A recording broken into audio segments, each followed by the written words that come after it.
Em 1999, Daniel Ek, um jovem sueco de 18 anos que mora com os pais, frequentemente traz para casa televisões grandes e caras. Os pais se questionam se o amado filho se transformou em um criminoso. Na verdade, quando Daniel tinha 13 anos, em 1994, ele começou a desenvolver sites quando a internet estava apenas começando. Então, ele iniciou um pequeno negócio em casa, criando sites para clientes.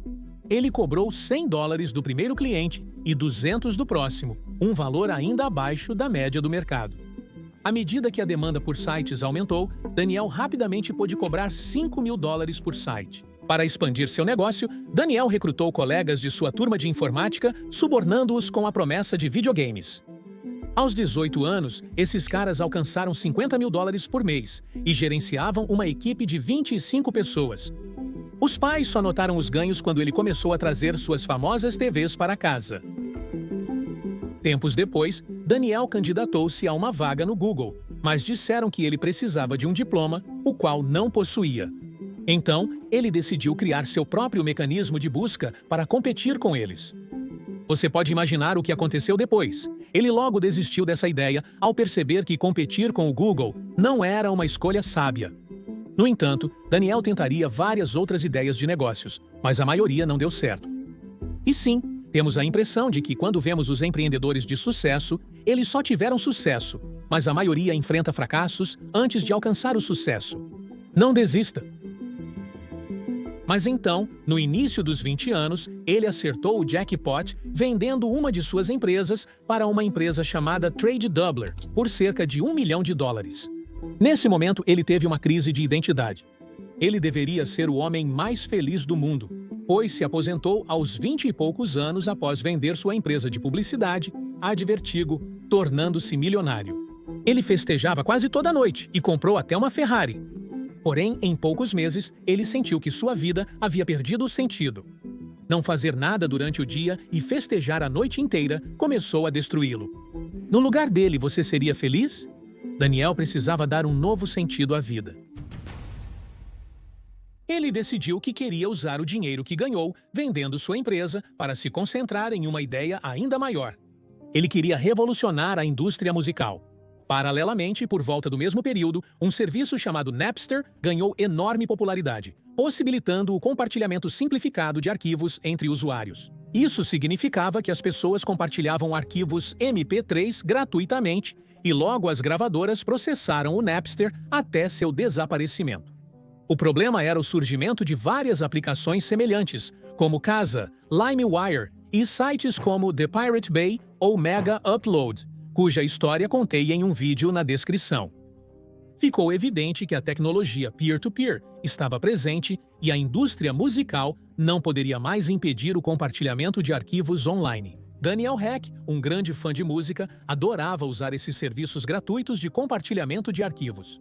Mas ele também notou que isso impactava negativamente a indústria musical. As vendas de discos caíam anualmente. Daniel pensou em criar um serviço melhor que o Napster, permitindo que músicos e gravadoras lucrassem com suas músicas. Para gigantes da indústria fonográfica como Sony e Universal, isso significava bilhões em perdas de vendas, pois fãs obtinham música gratuitamente e queriam que isso parasse. Durante essas aventuras empreendedoras, Daniel encontrou Martin Lorentzon. Eles se tornaram amigos ao compartilhar a sensação de falta de rumo depois de enriquecerem repentinamente.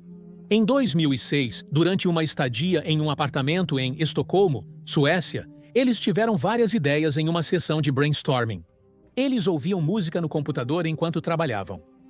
Naquele tempo, como você pode supor, a experiência estava distante do ideal.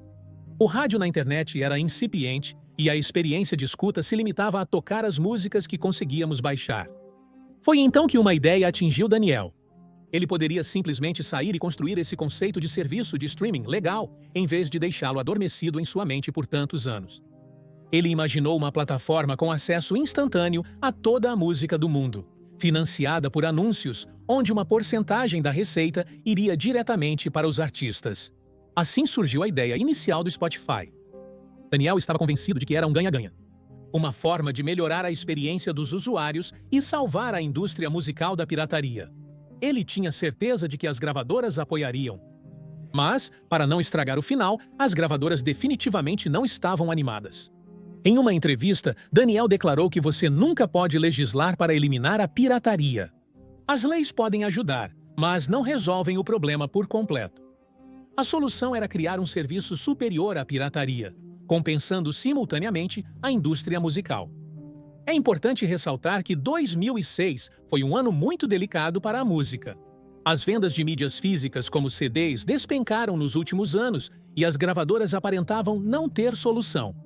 Em 2006, as receitas da indústria musical caíram de 25,2 bilhões em 1999 para 19,4 bilhões naquele ano. O verdadeiro gênio do Spotify estava na segmentação do mercado. Eles identificaram e criaram um nicho entre dois extremos do mercado musical. De um lado, serviços como Napster, imensamente populares mas ilegais, e do outro, o iTunes da Apple, que vendia músicas individuais por até $2 por título.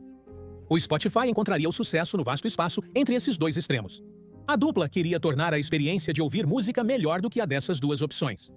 Para o Napster e similares, era preciso esperar minutos ou até horas para baixar uma música, e as pirateadas tinham qualidade aleatória, omitindo a informação de que os sites de torrents estavam repletos de vírus. Daniel declarava na época: "Acredito que se criarmos o produto certo, melhor que a pirataria, as pessoas virão." Além dessa estratégia, era a experiência do usuário que faria o Spotify um sucesso instantâneo. O áudio teria alta qualidade e confiabilidade, reprodução instantânea e interface responsiva. O objetivo deles era uma experiência fluida e, portanto, a dupla começou a trabalhar para montar o protótipo. Mas, para a informação, se Daniel soubesse da complexidade e dos problemas que enfrentaria, provavelmente não teria iniciado a empresa. Antes de negociar as licenças para os direitos musicais com as gravadoras, ele e Martini decidiram criar um protótipo funcional de seus produtos. Ironicamente, embora o Spotify visasse combater a pirataria, a equipe baixou ilegalmente milhares de músicas para criar um protótipo funcional durante o desenvolvimento inicial. Era um dilema do ovo e da galinha. Eles não conseguiam convencer a indústria musical da eficácia de seus produtos sem construí-lo, mas não podiam fazê-lo sem a música. Naquele verão, eles piratearam milhões de dólares em música de graça. A equipe trabalhou duro para construir o software, tornando-se uma família devido ao tempo que passaram juntos. Daniel estava obcecado em tornar o Spotify leve e extremamente responsivo. Nenhum atraso poderia exceder 250 milissegundos. Ele queria que os usuários do Spotify tivessem a impressão de ter cada música já gravada diretamente em seu disco rígido. O Spotify deveria ser tão bom que os usuários pagariam $10 mensais felizes, mesmo podendo baixar as músicas de graça. Apesar da pressão e dos desafios, a equipe conseguiu. Daniel estava encantado com o produto, mas também muito estressado. O que ele não havia dito à sua equipe é que as negociações com as gravadoras para usar legalmente a música deles não estavam indo bem de jeito nenhum.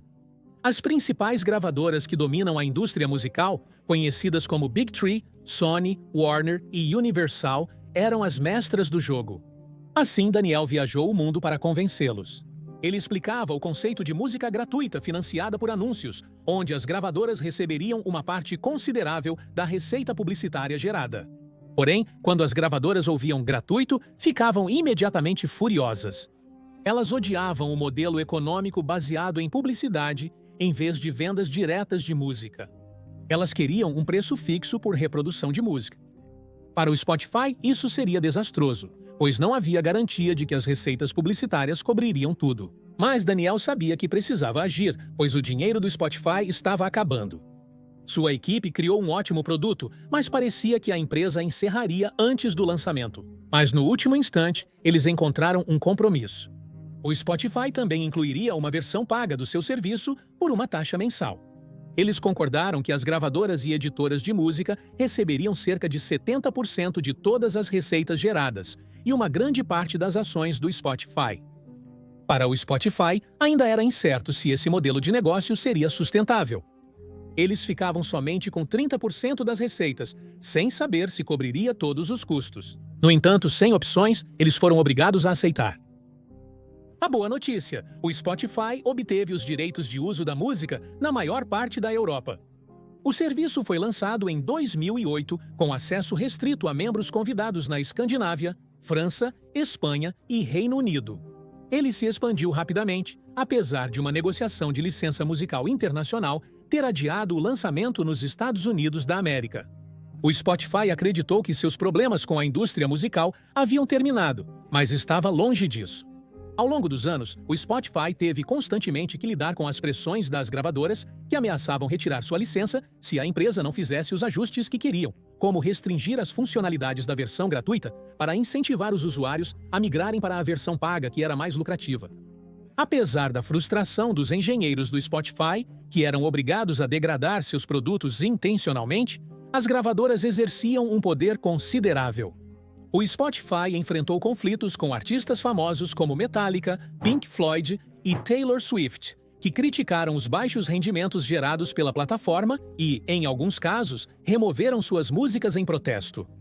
De fato, é crucial entender que as gravadoras lucraram com a expansão do Spotify. Com sua participação na empresa, os artistas tiveram queda nas vendas e foram prejudicados por problemas como streams falsos que desviavam receitas significativas. Apesar das tensões, a crescente popularidade do Spotify entre os usuários, reforçada por acordos com o Facebook, permitiu que a plataforma continuasse a crescer e atingisse 1 milhão de assinantes pagantes em 2011. Mas a citação "O inverno está chegando" de Game of Thrones virou a favorita dos funcionários do Spotify, pois sabiam que uma guerra brutal estava apenas começando, com o surgimento exponencial de serviços de streaming semelhantes. Mesmo com o lançamento da Apple Music, Tidal e YouTube Music, o Spotify manteve sua liderança, impulsionado principalmente por sua opção gratuita com publicidade. Em 2015, o Spotify lançou a playlist personalizada Discover Weekly, que rapidamente ganhou popularidade.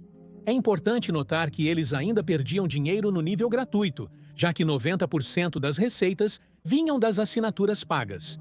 Mas a opção gratuita era uma arma muito eficaz para atrair novos usuários que depois se convertiam para a assinatura mensal. No entanto, ao controlar essas playlists, o Spotify adquiriu ainda mais poder e sutilmente direcionou os ouvintes para músicas menos caras para licenciar, usando algoritmos que eram tendenciosos para favorecer a música que lhes trazia mais retorno. Eles foram acusados de adicionar música de artistas fictícios que vinham de bibliotecas de música livres de direitos para reduzir os pagamentos às gravadoras e músicos, o que gerou ainda mais críticas por parte dos artistas. Além disso, relatórios indicam que o Spotify pode usar música gerada por IA para aumentar seus lucros, controlando ainda mais a visibilidade dos artistas na indústria musical. Hoje, o Spotify tem 381 milhões de usuários ativos mensais, dos quais 172 milhões são usuários premium. A plataforma possui mais de 82 milhões de músicas. Hoje, as músicas são descobertas no TikTok, mas são ouvidas na íntegra no Spotify. Eles também alteraram o consumo musical. Por exemplo, as pessoas não ouvem mais os álbuns em ordem. Você pode estar se perguntando quanto se ganha no Spotify. Uma comparação recente revelou que para ganhar $1 no Spotify são necessários 229 streams. Para o Apple Music são 136 streams. E o Tidal paga melhor, com apenas 80 streams. Mas o pior é o YouTube Music, exigindo 570 streams para ganhar $1. O Spotify se tornou uma plataforma poderosa que domina cada vez mais a indústria musical. Enquanto alguns acreditam que o Spotify salvou a indústria musical da pirataria, outros criticam seu impacto negativo nos rendimentos dos artistas e seu controle crescente sobre quem terá sucesso na indústria. A história do Spotify é incrível e super inspiradora. Alguns caras tiveram uma ideia louca e decidiram segui-la. Goste ou não, o Spotify revolucionou completamente a indústria musical e agora é um fator inegável para ter sucesso neste negócio. Essa é a história do Spotify, espero que tenha gostado. E falando em streaming e revolução, descubra a história do hacker que poderia ter se tornado Daniel Ek antes dele, mas que decidiu permanecer na ilegalidade e desafiou o Federal Bureau of Investigation no vídeo que aparece aqui.